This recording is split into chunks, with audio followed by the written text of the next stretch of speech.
Hi everyone, welcome to the Q&A. I'm just going to be discussing some questions that I get asked quite frequently in clinic, and I'll also be discussing, I've had quite a few come in through my email as well for different questions and concerns that people have regarding their health. So I thought I'd just go through them all today with you guys, just so you can get a better understanding of health and well-being, of nutrition, and maybe learn a little bit about your own body as well. Now, I've got my computer in front of me with all the questions that you sent in. I've made a list, and I'm just going to be discussing them during the session today, and also some simple tricks and ideas that you can put into your own lifestyle and your diet to help improve whatever sort of goal you're after relating to health. If you make small steps each day, it can add up to be such a big impact and make your lifestyle and such more quality as well. So I've got my questions here. If you have any during the session, please feel free to link them down below or comment during the session. I have my computer here, so I should be able to reply and see them as they pop up as well. But I'm just going to start off with a few questions that I get asked quite often, and the first one that I always get asked is, what keeps you motivated to stay healthy? And it's such an important question to ask, and I think it's one that you should ask all practitioners, because it's very important for us as practitioners to stay healthy and to stay motivated, so we can inspire our clients and inspire the community around us as well, so they want to stay healthy as well. It's all well and good for us to sit here and tell you what you need to do, but you need to understand why, and you need to get your own motivation as well. So what motivates me to be healthy is I love the way I am healthy, and when I am caring for my body, I notice such a positive response from my body when I feed it the right nutrients and when I care for it. And I feel energized. I'm able to get out of bed in the morning and start my day. I don't feel sluggish. I don't feel tired and lethargic as I'm waking up. I can get through the day without feeling like I need a nap, even with uni, which is so full on. And just being able to see the response in my body when I'm feeding it the right nutrients, that helps keep motivation within me as well. And having a young child, my daughter is 2, it's another reason for me to be healthy, and another reason to help her and show her how to be healthy and introduce her to foods and just show her how she can feel as well. And I want her to grow up in an environment where she's surrounded by good food, she's surrounded by a loving environment, and she understands what it means to be healthy. So they're probably the top reasons why I stay healthy and why I want to help others to stay healthy, because I understand how good it can feel when you are running optimally and your body is nourished. So another question I get asked is about veganism. Myself, I'm not a vegan per se. I do adopt a mostly vegan diet. However, I still do include some cheese and some eggs into my diet, and some natural yogurt as well. So I get asked a lot about plant-based diets and whether or not it's more healthy than a meat-based diet. And in my professional opinion, I think both can be unhealthy and both can be very healthy and nourishing to your body. I don't think one diet fits all. I don't think a vegan diet is suitable for everybody, and I don't think a meat-based diet is suitable for everyone as well. So I try to incorporate a diet that's full of whole foods, full of plenty of fruits and vegetables, and a variety as well. I think that's your best diet, whether or not you have meat in it or not. I know a lot of people and a lot of clients that I've had come to me as well who come from being a meat eater and then they want to be a vegan, whether or not it's for health reasons or ethical reasons. They come and they're unsure how to eat properly and how to nourish their body as a vegan. They have meat in their diet, so they'll have meat and vegetables for dinner, and they're unsure what to replace that with. They take the meat out and they don't feel full and satisfied because they're not getting enough protein in their diet. So they generally go to the store and they buy a packet vegan meat-like products, like your vegan schnitzels, or I think you can get sometimes like the corn pieces and things like that as well, that they sort of substitute as meat into their food. And that can be fine, but when you're putting more processed food into your diet, that can result in an unhealthy eating habit. You can be a vegan and be very unhealthy if you're having a lot of packaged foods, like your vegan schnitzel and your oven-baked chips and stuff for dinner. So I think going to a more whole food, natural diet is the best way. Even if you eat meat, you want to make sure that you're getting a good quality protein source and lean meat. You want to try and trim the fat off where possible if you're trying to watch your weight or you have heart concerns. And just trying to be overall healthy and introduce more fruit and veg into your diet is the healthiest diet that you can have, and lots of variety as well. So that brings me to the next question. While I'm sort of on the subject of a vegan diet, I get asked a lot, so I've gone vegan, what do I do now? What do I eat? They're unsure how to get enough protein in their diet, which is something that vegans need to be mindful of. And there are also a few nutrients that you need to be mindful of as well when you're a vegan. And a lot of them are a little bit unsure how to sort of proceed with a vegan-based diet. So when you're vegan, you need to be cautious of protein and your iron. And vegans are especially low in vitamin D and B12 as well. So B12 comes from meat-based products and animal products. You can get a small amount of B12 and vitamin D from mushrooms, but if you don't like mushrooms, then you're out of luck there. So when a vegan comes to me, I like to assess their diet. I like to sit down and introduce them to protein combining, which is ensuring that they get a wide variety of protein throughout their day to make sure they're getting all their amino acids into their diet so they can function correctly and build up that protein in their body. And we also want to make sure there's lots of lean quality sources that we can get. So protein, you can look at your legumes, so your lentils and your chickpeas. Some like eggs, some do eat free-range eggs. They find that more ethical, but some vegans just completely disregard eggs. You can look at tempeh, which is fermented soy, which is it's got a little bit of a meat sort of texture as well, which some people do like. So just making sure you get plenty of fruits and nuts and seeds into your diet, and just keep it more whole food based, and then that's a lot more sustainable for your body as well. So if you do decide to go vegan after being a meat eater for quite some time, I recommend going to see a nutritionist, just so you can sit down and get a little bit more of an understanding about what you need to eat, so you can be sure that you're getting all the nutrients in your diet. However, I do know a lot of meat eaters who are low in so many nutrients as well. So being a meat eater doesn't mean that you're going to have all the nutrients and all the vitamins and minerals you need, but we just need to be a little bit careful when we transfer to a vegan-based diet to make sure that we understand how to eat vegan. There's a couple of really cool websites that I that I love, and I give out to my clients all the time. There's one, it's the Old Ways site, which has a lot of information about vegan and vegetarian diets and how to get enough protein sources.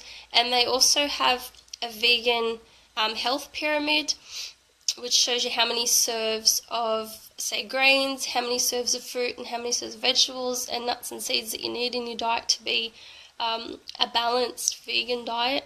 So they're a fantastic website.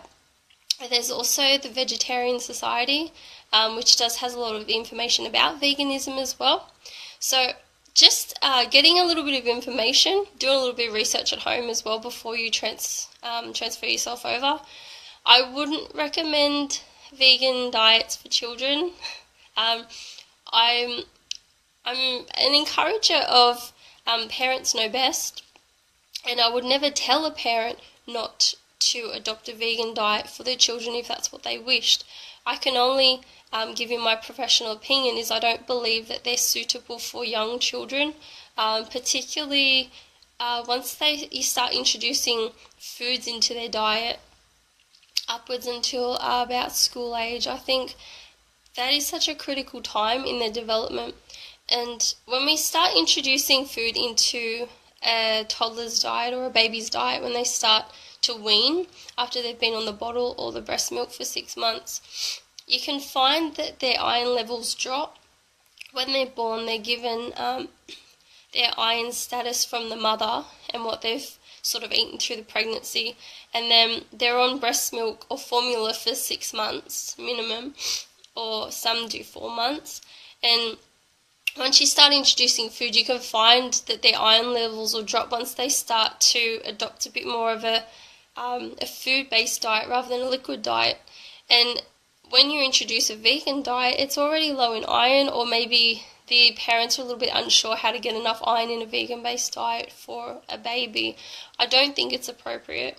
And I'm a big believer in full-fat cow's milk for young children as well, and full-fat cheese and dairy. I think that's where you got a lot of your fat-based vitamins and minerals. Once you start to take the fat out, you lose your fat-based vitamins, so your vitamin A, D, E, and K, which makes it very difficult as well. I adopt more of a plant-based diet in my household. My husband still eats meat and he still loves his meat, so I've never pushed him to remove that from his diet. And I always make a couple of dishes at home, so I'll make a vegetarian or a vegan diet based dish for myself, and then I'll make some meat and vegetables into, I don't know, a soup or a casserole, or just meat and vegetables for dinner, and I'll give that to my husband and my child. But I still try to encourage for my daughter a lot of fruit and vegetables, and I do let her try a lot of the vegetarian and vegan dishes that I've made, and a lot of the time she really likes them. I don't know whether it's because she's grown up in such an unusual household where we eat things like sauerkraut and fermented vegetables. Okay, hi, sorry, we're back. It's getting a little bit stormy outside and a little bit rainy, so I'm losing a little bit of signal. I do apologise for that. Hopefully we'll be right to continue. So coming on to my next question that I get asked a lot is, how can I get my child to eat healthy? And this is something that parents struggle with so much. And as much as I talk about how my daughter eats a lot of variety and a lot of fruit and vegetables, there are some days where she just won't touch any vegetables.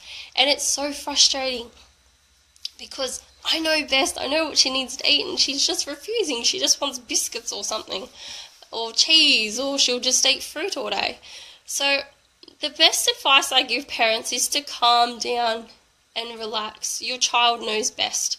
And children have a way, I believe, of knowing what they need. And a lot of the time I'll find if I put meat and vegetables in front of my daughter, one night she'll just eat the meat and maybe a bit of potato and that's it. And then the next night she might just eat vegetables. So I'm a big believer in kids know what they need, and they will eat when they're hungry. So I have a lot of parents say, I make them dinner, I put it in front of them, they won't eat it. They just want chips. So I fight with them for a little while, and then I just give them the chips because it's just, at least they're eating. And I guess in a way I can relate to that. I've been there where you think, I just want you to eat something. I need you to eat. So if you're going to eat biscuits or you're going to eat chips, just have it. But I think we need to be parents, and we need to educate them about making good choices, and they need to know that meal times are family times, and what's in front of you, that's what you're given, that's it. So kids will eat when they're hungry. They won't starve if you're a little bit more strict about what they have. If they keep refusing food, they're not going to starve. They're going to get to a point where they will eat. But you just need to slowly introduce foods and relax. One of the best advice that I was given about kids was to give them a big plate with sections, and then you put a little bit of everything onto their plate, and you just do that every night. And especially if you're introducing new foods, for example, Brussels sprouts or something. Not many kids like that, but anyway, if you put some Brussels sprouts on their plate and just keep introducing that to them every night and just put them on their plate with other food that they like, eventually they'll start to try it. They'll get a bit more curious, and it can take up to 20 times of trying a new food for a kid to know whether or not they're going to like it and know whether or not they're going to eat it. So be patient, continue to introduce new foods and give them a variety, and just make sure that when you have meals, you sit down together as a family. I know it's not always possible in this day and age, and there are nights where we're unable to as well, because I have a lot of study at night. But we try to sit down as a family as much as we can and talk about our day, and we don't put too much emphasis on ensuring that our daughter is eating food, so we're not there hounding her all the time. If she's having one of her off nights, we might encourage her or just remind her every 5 minutes or so, and make sure you eat dinner, why don't you try this? But we don't push her. And if she says, I've had enough, that's fine. We just say, have you got a happy tummy? And she says yes, and off she goes, and it's fine. So I think if we keep hounding the children as well, and if we keep pushing them and getting angry with them, it can create a lot of stress, and it develops into an unhealthy relationship with food. So we just need to encourage them to eat food. We need to be supportive, but not pushy as well. So that's probably the best advice I can give. I know a lot of children can be particularly picky, and especially children on the spectrum, they have a lot of trouble with colours or textures, or if food touched, they won't eat it. So I get asked a lot of questions because I've got a friend who has a child on the spectrum. How can I get him to eat food? He only likes white foods. So you just need to be a little bit tricky. So if you get vegetables like your eggplant or your zucchini, peel off the skin, and then you've got the white flesh in the middle. Use cauliflower, just sort of blend everything up together, put it in a potato, like a mashed potato, or make some vegetable patties. It's just trying to find ways to hide food in the foods they like, so hide the vegetables in, so making meat patties with grated vegetables in it, and putting a tomato sauce over it for meatballs, a bit of spaghetti. It's just getting a little bit tricky. I've made sausage rolls where I use minced meat and I grate lots of vegetables in it. I'll wrap it up in pastry and just bake it as sausage rolls, and she doesn't know the difference. I ain't telling her yet. I know it can be difficult with some children. If they see a bit of colour, they might freak out. But again, it's just taking the time to introduce the food, being patient with them as well, and just encouraging them to try as well. I think a lot of healthy eating habits develop from a young age, and it comes from us as well as parents. So we need to set a good example. We need to show them that we can eat good food, that we make good choices as well. And they start to look at us as sort of role models and inspiration as well to making those choices. So if we're making them for ourselves, we're making them for our children as well. I can't speak for everybody. I know families have a difficult time and everyone's situation's different, but these are just some tips and tricks that I've learned along the way, and working with my clients as well, different things that have worked for us as a team environment. So you know your child best. Take what you like out of that.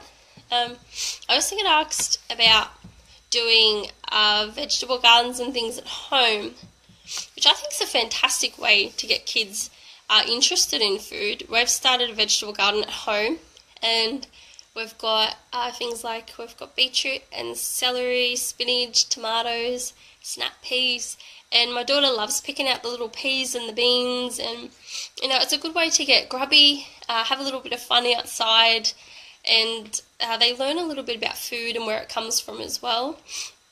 We also have chickens, so my daughter knows where eggs come from, and it's important for them to know where milk comes from as well. It comes from cows, so a lot of children don't know that, which I find quite unusual, maybe because I've grown up in a sort of country farm environment, but I've found a lot of children don't know. So just educating them about where their food comes from. When you sit down for dinner, just talk about where it's come from, where your food's come from tonight. That can be beneficial as well. So another question I get asked a lot, sort of moving on from children, is do meal replacement diets work? In my opinion, no, I don't think so. You get the shake replacement diets. There's so many of them now. There's Kate Morgan, there's Weight Watchers ones, there's one I found is called the mummy shake, so targeting mummies trying to lose weight after they've had their child, and I don't believe they work. I believe the best diet we can have comes from food, and our food has been provided for us in a form that's beneficial for us. So an apple, for example, contains fiber as well as the sugar. It contains antioxidants, vitamins and minerals, and we eat the apple, we digest the apple, and we use all the parts of the apple. When you start to juice and you start to just take nutrients out of foods and put them into a shake, you're missing out on that fiber, you're missing out on some key nutrients that come from real food. A lot of the time, I'll have clients who've come to me and they've started a shake replacement diet and they've lost 10 kilos or something, for example, and they're super happy about the weight loss. But unfortunately, a lot of that weight loss is just water weight, and it will come back. You're not losing fat. Fat is very difficult to lose. So they've lost a lot of water weight, they've lost a lot of their bloat, they're starting to feel slimmer and they're starting to feel good about themselves. But once they start to eat food again, they'll put the weight back on and some. So I try to adopt a sustainable diet to help people to lose weight, because I try to look at a lifestyle change rather than a short-term diet. I want to encourage a diet that they can stay on for longevity, rather than short-term and then going back to bad habits and putting that weight back on. It is quite common to put some weight back on after losing a lot of weight, but you don't want to have to lose 20 kilos and put all of that back on and more some. Maybe a couple of kilos would be acceptable. So I always encourage a whole food based diet with real food over a shake diet or a replacement diet. I think you get a lot more nutrients, and it's very hard to overeat on real food, whereas incorporating the shake replacement diets, have a lot of people complain that they're hungry, and that's because they're not getting the nutrients and the fiber from the real food, so they are hungry. So a lot of the time they'll have the shake replacement, they're still hungry, and then they'll eat as well, where they would have been better just to eat the real food in the first place. So I always encourage a nice sustainable whole food diet over a shake replacement diet. Another thing I find interesting, I get asked a lot about the protein supplements that people take when they're starting to train and hit the gym as well. I'm not a sports nutritionist, and I'm not studying in depth sports nutrition. We only sort of cover it as an overview in our studies. So from what I've learnt, I don't feel that they're necessary. I sort of look at them as I do supplements that I prescribe people, like a B complex supplement or a multivitamin or a fish oil tablet. I see them as a luxury, and sometimes they can complement a diet while we work on the diet. So I see protein supplements a bit the same.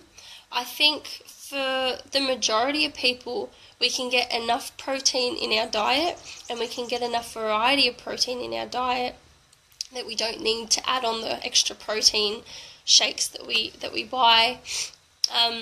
They can be beneficial in times of endurance and performance, and a lot of the time that's why people take them. But it depends again on the type of exercise that you're doing, how often you're doing it as well. So if you're exercising 2 hours a day, you're trying to build up, you're trying to get maybe ready for competitions, or perhaps you're training for marathons and things like that, sometimes they can be beneficial, and there is studies that it does have an ergonomic effect on the body as well, which is beneficial for performance and endurance. But for just everyday exercising at the gym, I think you can get enough in your diet if you're clever and if you plan, that you don't need those extra supplements. And I always recommend trialing with your diet first before introducing a protein supplement. If you feel you need more out of your exercise, you want more endurance, you want more longevity before you start to feel the fatigue, then maybe we can look at a more natural option for those as well. There are some really good brands out there that are more natural. They don't contain too many harsh chemicals. But I always recommend starting with the diet and just trial and error. It can take a few weeks to get a bit of an idea of whether or not it's more beneficial to eat before you start training, whether or not you need a big meal or a smaller meal before you train. And I think the best thing you can do when you start exercising, ensure you're drinking enough fluids. Is key in everything. Is water. Drink plenty of water, plenty of fluids in your diet. I read a really good quote that I thought was fantastic. Is second to oxygen, water is necessary for survival. So without oxygen we die. Without water we can't survive. We can't sustain.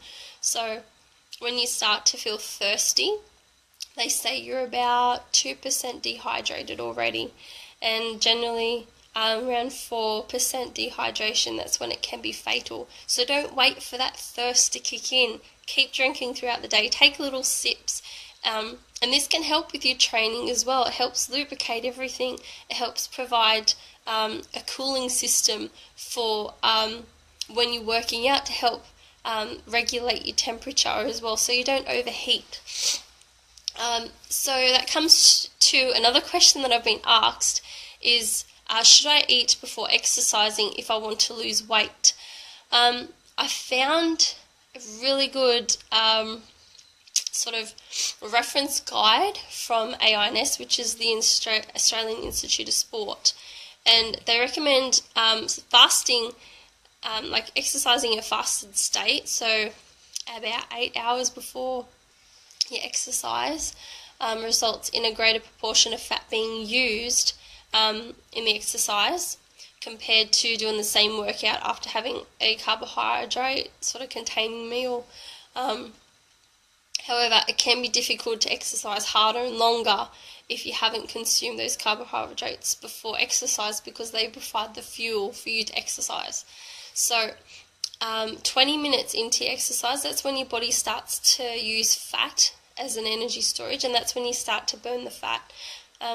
So it's different for everybody. Again, these are all sort of references that I've taken, and they're all sort of textbook, and I don't think textbook references suit everybody.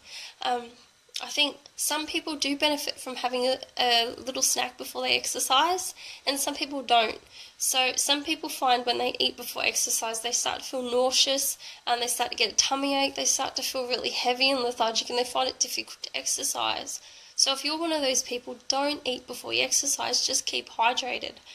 Other people need to eat a small carbohydrate meal to keep them going, so they've got the energy and the endurance to keep going throughout the exercise. So again, it's just playing around with your diet. It's just learning to understand how you function, and it can take time to understand yourself as well.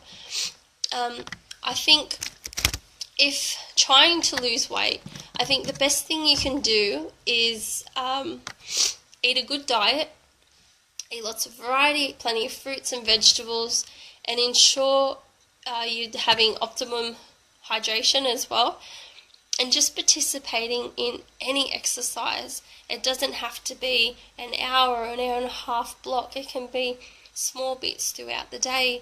So you might take the opportunity wherever you can to get more active in your day. So whether or not it's parking further away from work, or walking to work, or riding a bike to work, whether or not it's in your lunch break, you go for a little walk around the block, and just taking sort of incidental exercises where you can, and trying to just be active wherever possible. So for me, being a student can be quite sedentary. I'm always sitting down at my computer. So when I'm doing lectures, I try to get up and move around a little bit. I might do some stretches, I might do some squats, I might jump around a little bit just to keep going, because it can get quite draining. So if you're in sort of an office environment, taking breaks every couple of hours, maybe even every 20 minutes might be better for you, just to move around and just feel your body a little bit, and then sit back down at your computer. Some people do have quite a physically demanding job, so they might feel better just taking a nice walk of an afternoon after work, because they might get quite fatigued through work as well. So just incorporate exercise where you can, eat a good diet based on lots of fruit, vegetables, and lean proteins, lots of water, and just trust your body. That's probably the best way to lose weight, because you want to try and adopt a healthier lifestyle, not be put on a strict diet where you feel deprived, where you feel hungry all the time, where you want to eat those treats because you just can't have them. So let yourself have it. If you want a bit of chocolate, just have a little bit, just don't have the whole block.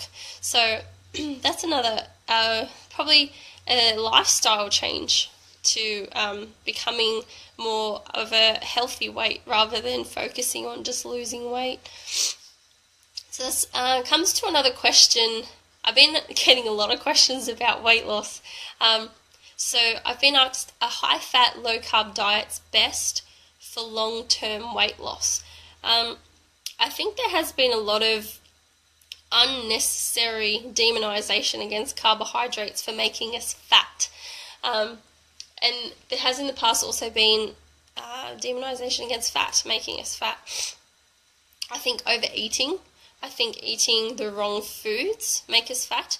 I believe too much processed sugar, too much processed foods make us fat. I don't believe high-fat foods make us fat. And I think low-carb diets can be very dangerous for some people. So I don't recommend them for everyone. Again, one diet doesn't suit all. So if you have gallbladder issues, if you have difficulty breaking down your fats that you eat, a high-fat, low-carb diet is not going to suit you. If you have kidney problems, it's not going to suit you. You need to work with a nutritionist to understand your body, understand how it functions, and how you can make it function correctly. So one diet won't fit all. A high-fat, low-carb diet can be dangerous for particular endurance athletes as well, because they rely on that carbohydrate to keep them going, especially for long-distance exercises, like your marathon runners, your swimmers. A high-fat, low-carb diet can be beneficial for sort of short bursts of exercise, so maybe weightlifting. But again, you really need to speak to a nutritionist to understand your diet, and it's not going to suit everybody.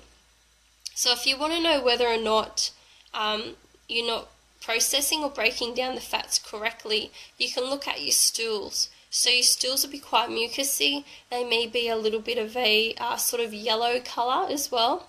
And that just sort of demonstrates that your gallbladder's perhaps not functioning or coping well enough to produce enough bile to break down that fat. So this is why, as nutritionists, we ask a lot of questions about your bowel motions and what colour your bowels look like and the texture, because it can point to different parts of the body that perhaps aren't functioning correctly, and that can be key in our diet, formulating our treatment projectives as well. I'm just going to have a drink. If you have any questions during the session, please feel free to ask.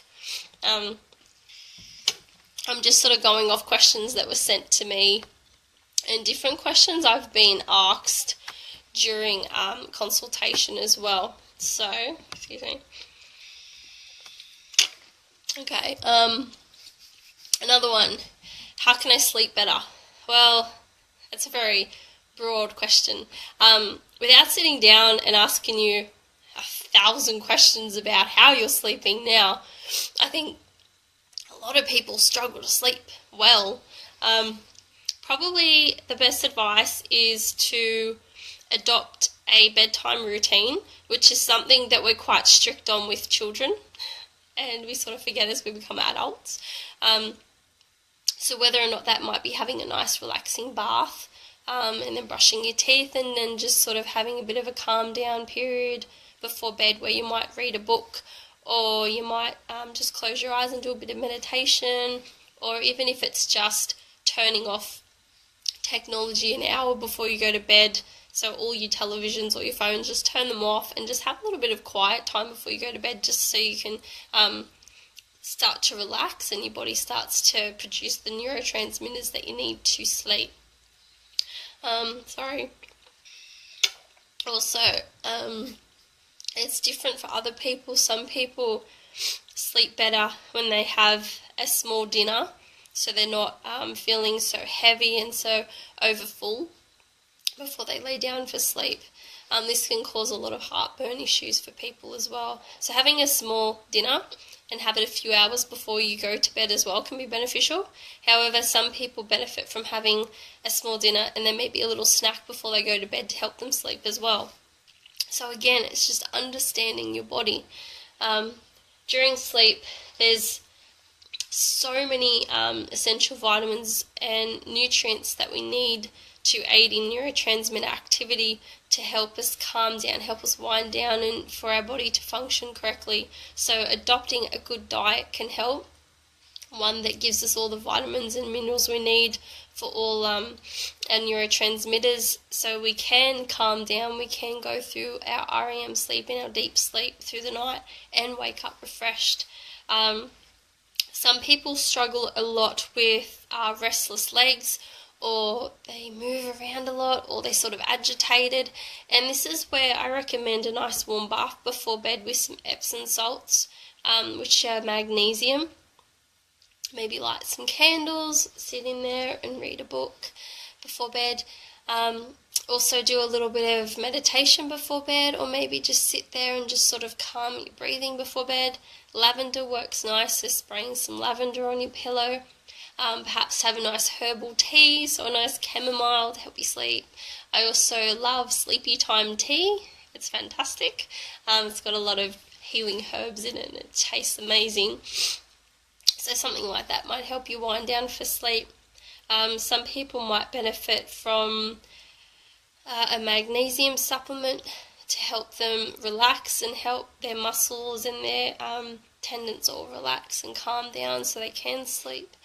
And other people find they need to go one step further and look at things like your proteins such as tryptophan or your 5-HTP. Some people find your B vitamins need to be taken away from bedtime because they give you energy. And sometimes you might be looking at just finding ways to reduce stress in your life as well. So some people might go to bed and their mind's racing around and they can't stop thinking about what they've done that day, what they need to do the next day. So sometimes just learning how to control their mind, how to switch off, where things like meditation can help. And some people, they need to go for a walk before they go to bed. So an afternoon walk or exercise might help tire them for sleep. So there's so many different things that you can do to help aid in your sleep. So it's important to sit down with a practitioner, talk about how you're sleeping, talk about your routine, and then we can sort of suggest little things that you can sort of adopt into your diet to help you wind down ready for sleep. Even myself, where I sleep quite well, I'm quite a good sleeper now, there's still nights where I lay awake and I'm stressed and my mind's ticking over and I can't relax, and that can be normal, especially if you've got something big coming up, like if I've got a big exam or an assignment coming up, I am going to be a little bit mind racing around, a little bit stressed. So that's normal, we have that. But if this is happening every single night for months on end, that's when you need to take action, because you need to wake up feeling refreshed. We need that sleep. It's so conditioning for our body. So there's a few different ideas for you to try if you are struggling for sleep. But again, it's best to discuss this with a practitioner and learn how your body functions and understand it and what it needs as well. So that's key. So another thing, coming back to stress, that I get asked a lot is, how does stress affect the body? Well, stress is necessary, and back in the Stone Age, when we were cavemen, if we had a big saber-toothed tiger come into our cave, that's when that stress response would start. So our adrenaline would start racing, our cortisol would go up, our body would stop focusing on things like digestion and convert the energy for us to run away. So it'd give us big bursts of energy, so we had enough sort of glucose running through our bodies that we could run away from the tiger or fight it if we needed to. Even in today's society where we don't have tigers, it can be beneficial if we have, say, a big exam coming up, or a job interview, or a job performance review, and we get a little bit stressed. It can be quite beneficial because it may help us perform. So stress is key, and it does have a place in our lives. But when it comes to long-term chronic stress that we deal with every single day, and our body's always in a state of high adrenaline, high cortisol, that's when it can play havoc on our body, and it can lead to chronic disease as well. So stress in high levels over time can increase inflammation in the body, and inflammation is the underlying condition or concern for all diseases. So every single disease state that we have comes from inflammation in the body, and long-term systemic inflammation. So what happens is when our body is stressed, we stop digesting our foods properly, because our body wants to just push that energy out so we can run away from the tiger. But there is no tiger, and it's not there all the time. So we're constantly in this state of high inflammation. We've got glucose, high glucose in our bloodstream, which can lead to insulin resistance, where our insulin receptors in our body aren't functioning correctly, and they're not recognizing the glucose, which can lead to things like diabetes, metabolic syndrome, insulin resistance. It can lead to fat being stored in our body, and it doesn't respond correctly when we need to utilize that fat, so it just stays dormant in our system as well. It can make us break out. It can make us tired. We don't sleep well. We're tired because we're always in this running adrenaline, and I sort of refer it to as a fake sense of energy. So you're very, very tired, you're very fatigued, your body's sort of heavy, but you feel wired, and you feel like you've got this fake energy just keeps sustaining you, that you can't sleep, you can't relax, but you're so tired. So it's very, very important for us to nurture ourselves, to eat correctly, to sleep well, to self-care, and manage our stress levels, because it can just wreak havoc on our body. The other thing with inflammation is it's beneficial for our body, but when we have long-term systemic inflammation, it leads to diseases, and this can all come from stress. So it's very important to learn how to manage stress. So you can't get rid of stress. You can't. You might say, I'm stressed about my wife or my husband or my children, my job, my family, whatever. You go out, you get a new job, you get a new wife, a new husband, a new family, whatever. You're still stressed. It's not going to go away. There's always going to be stress in our day. The best way we can manage stress is to manage our response to stress. So learning to be calm in situations that might have caused us to feel quite flustered and quite stressed at times. So just learning to accept stress, to accept how you feel, and to learn how to manage that stress as well. That can play a huge role in our life, and a lot of people, it consumes them as well. So just coping and dealing with that stress in a healthy way is probably key to reducing stress. Another thing I get asked a lot about is caffeine, and this is something I have in my clinic all the time. I always deal with people who are so tired, so fatigued, so they're relying on sugar and chocolate and processed foods and coffee and tea to keep their energy levels up, and they're worried if they take those out that they'll be tired, that they won't get through their day. But the key is adopting a healthy whole food diet with protein at every meal and balancing their blood sugar levels throughout the day. That'll help keep their energy levels stable.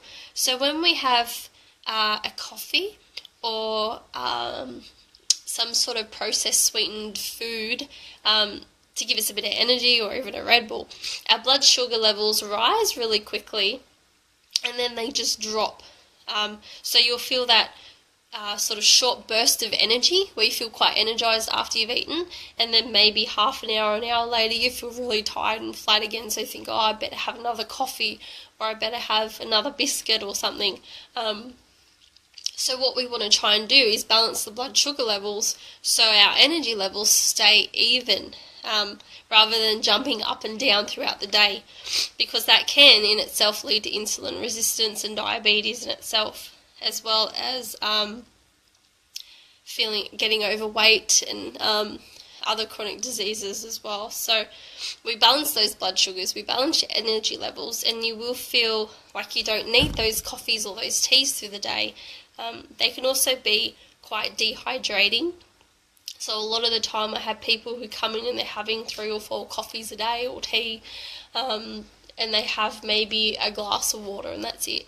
They are in a chronic state of dehydration, so their body isn't running optimally, and dehydration can make you tired as well. So I always recommend having your coffee or your tea before lunchtime and then nothing after lunch, because this helps you sleep better as well.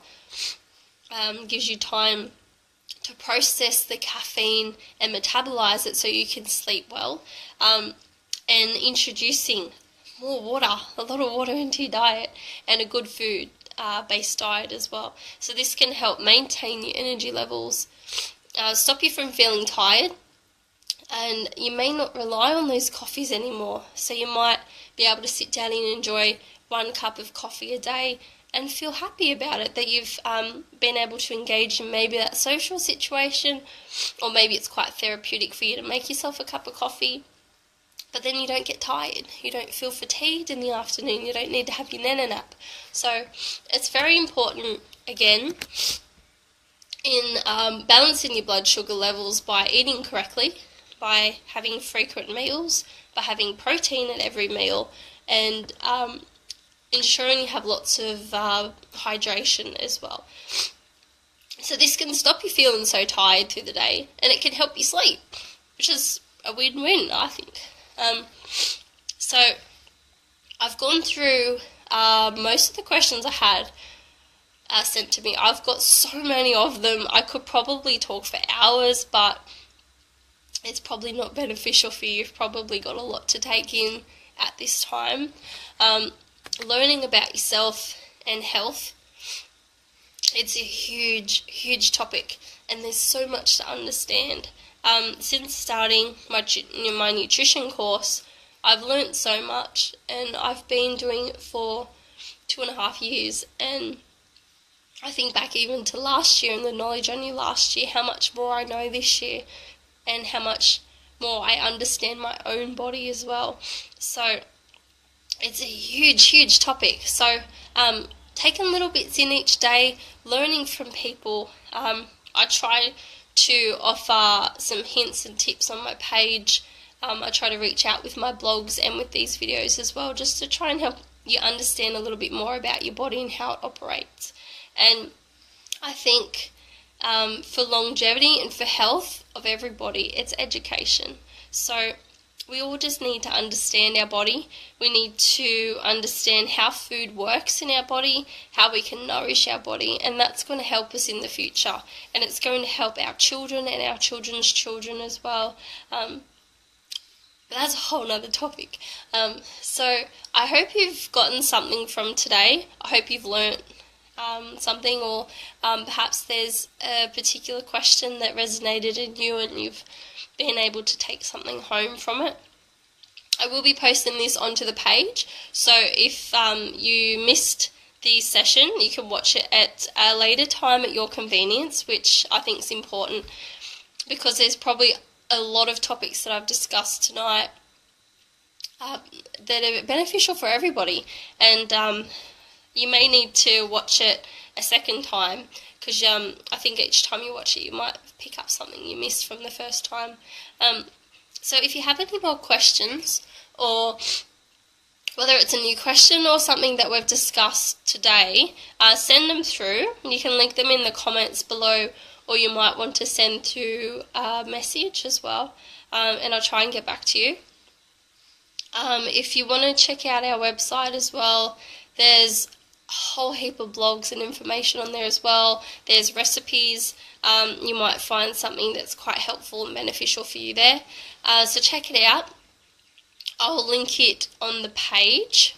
And if there's any topics or any sort of videos that you'd like to see in the future, let me know. I've got a video event next week on Tuesday, I think. Yeah, Tuesday. I'm going to be doing a sauerkraut demonstration and talk. So if you want to come to that, it's at 3 p.m. next Tuesday. So it'll be the same base as this one was, and it will be posted onto the page, the recording. So that's the last one that I've got scheduled for some time. So if there's anything that sort of interests you, or you might like to know a little bit about, just let me know, and I might be able to incorporate some sort of video or event or workshop as well, to help you learn about that and help you educate. And you might find that there's more people out there who are interested in the same thing as well. So I really do hope in the future I'm able to offer more hands-on workshops to help educate the community and you guys. But I'm probably looking that probably next year more so. But let me know if there's something that interests you. If you have any more questions, please let me know. I really hope you were able to take something away from today. I hope you've learnt something. I hope maybe you've understood your body a little bit more as well. Health is a long-term journey, and understanding how we operate and how we function as an individual takes years and years and years. And if you're someone who's been dealing with a particular illness or disease and it's been 10 years of this, give yourself a chance to recover and to learn how to manage it effectively, because it can take a long time. So don't be so hard on yourself. Don't beat yourself up. Be kind to yourself. A lot of the time we're our own worst enemy. We need to be our friend. We need to nurture ourselves. And then we can best understand our body. Our body will let us know what's wrong. It'll let us know what we need. We just need to find a silence. We need to be calm, and we need to listen. So I'll wrap up now. Again, if you have any questions, send them through. I really hope that I see you guys next week for the sauerkraut demonstration. It will be quite interesting. And I hope you've been able to take something away from today as well. So all the best, and I'll talk to you guys real soon. Thank you very much. Bye-bye.